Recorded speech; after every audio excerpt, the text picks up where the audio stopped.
नबी ने कब रखा है? सब तो उम्मत मुस्तफा को बांट दिया और फरमाया कि जाओ तुम्हें हिस्सा दिया इसका भी। अल्लाह ने मुझको कल कौसर अता फरमाई, मैंने तुम्हें हिस्सा दिया। आज से तुम्हारा ईमान का हिस्सा, आज से तुम्हारा ईमान का हिस्सा मेरी अहले बैत, जो मुझको अता करा है वो मेरा तुम्हारा ईमान का हिस्सा हो गया। जिस तरह एक ईमान इस्लाम में दाखिल होने के लिए, मुसलमान मुकर्रर होने के लिए नमाज हिस्सा है, कुरान हिस्सा है, हज हिस्सा है, कुर्बानी हिस्सा है, इसी तरह इन सब की मकबूलात, चाहे नमाज हो, कुरान हो, हज उम्रा हो, ज़कात फितरा हो, अच्छे नेक काम अमल हो, उस सब की कबूलात का दारो मदार और अपनी अहले बैत में रख दिया। क्या रख दिया? अहले बैत पे, कि ये मेरी अहले बैत है। अब अहले बैत के अंदर नबी करीम सल्लल्लाहु अलैहि वसल्लम ने ये नहीं फरमाया कि मेरी नेक हो वो अहले बैत, ये नहीं फरमाया कि मेरी नेक अहले बैत हो, आपने फरमाया मेरी अहले बैत हो, मेरे खानदान वाले हो, मेरे खून में हो, मेरे रिश्ते में हो, अहले बैत में। ये नहीं फरमाया कि जो इसमें नेक हो वही, नहीं, अहले बैत बोल दिया, बात खलास। आपके खानदान वाला आ गए, उनसे अफजल किसी का खानदान नहीं हो सकता। अब जब उनका आपने ही खुलासा नहीं किया कि इसमें नेक हो, उनसे नहीं। मोइनुद्दीन चिश्ती रहमतुल्लाह अलैह अहले बैत, ख्वाजा मोइनुद्दीन चिश्ती अहले बैत, गौसे आजम अहले बैत, शाह आलम सरकार रहमतुल्लाह अहले बैत, अबू हनीफा, अबू हनीफा कौन है? अब हम किस में गिनेंगे उनको? अब तो अहले बैत में नहीं है। हसन बसरी अहले बैत में नहीं है, पर मकाम उनका क्या है? ऊंचा है, उनका ऊंचा मकाम, पर अहले बैत जैसा मकाम नहीं हो सकता। जिस तरह अहले इतना अमल होने के बाद वो नहीं कर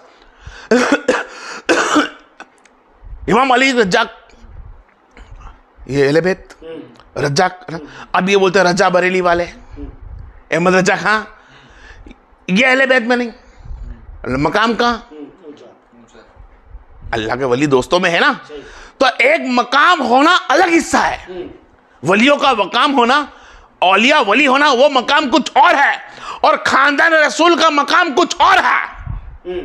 चाहे मोइनुद्दीन चिश्ती रहमतुल्लाह अलैह दुनिया से रुखसत होने के बाद 900 साल के बाद भी आज उन पर सलाम भेजते, उनकी मुबारक मुबारक पे जाते हैं, और एक अहले बैत अगर यहाँ पे चाके होटल पे बैठा हो ना पान के गले, तो एहतराम इतना ही होगा जितना मोइनुद्दीन चिश्ती का होता है।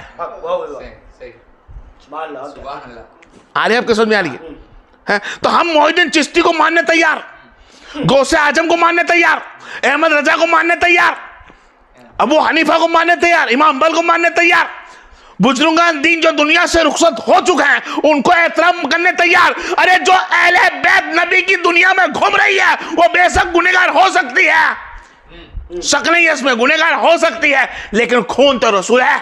तो उनकी ताजीम भी अहले बैत की वो होगी जो तुम्हें रोड पर मिलता होगा, कभी मस्जिद में मिलता होगा, कभी कारोबार में मिलता होगा, कभी चलता फिरता होगा, इस फितना दुनिया में घूमता होगा, उसकी दाढ़ी ना होगी, उसकी टोपी ना होगी, उसका ना झब्बा देगा, लेकिन एहतराम वही होगा जो मोइनुद्दीन चिश्ती का होता है, जो गौसे आजम का एहतराम होता है वही एक सैयद अहले बैत का होगा। फर्क नहीं कर सकता बंदा, तूने यहां फर्क कर दिया, मेरे नबी ने फर्क रखा ही नहीं था, फरमाया मेरी अहले बैत। जिसने अहले बैत में फर्क कर दिया, हाँ अब दर्जात पे है, दर्जात पे है, गौसे आजम दर्जात पे है, गरीब नवाज दर्जात पे है, इमाम हुसैन अलैहिस्सलाम दर्जात पे हैं, ये दर्जात पे, दर्जा इनको रब रखा। बस इतना है कि इनके सवाल जवाब नबी से हो चुके हैं, अल्लाह के रसूल ने मोहर मार के विलायत अता फरमा दी है, यहाँ भी उस अहले बैत को मोहर बाकी है, उसके भी सवाल जवाब ना हुआ है। आज समझ में? कौन तुम्हारे साथ कौन कैसा है, कब किसका मकाम अल्लाह कब बुलंद कर देगा, यह अल्लाह ही जानता है। तो किसी को भी गलत बोलने का हुक्म में नहीं है। मोइनुद्दीन चिश्ती रहमतुल्लाह अलैह अस्सलातु वस्सलाम, एक आले रसूल छोटा घूमता है, अहले बैत वाला घूमता हो, उसके अस्सलाम वालेकुम रहमतुल्लाह बरकत, ताजीम वही कर तो कामयाब है। जो दुनिया से रुखसत हो गए उनकी ताजीम इज्जत, और जो दुनिया में घूम रहे उनकी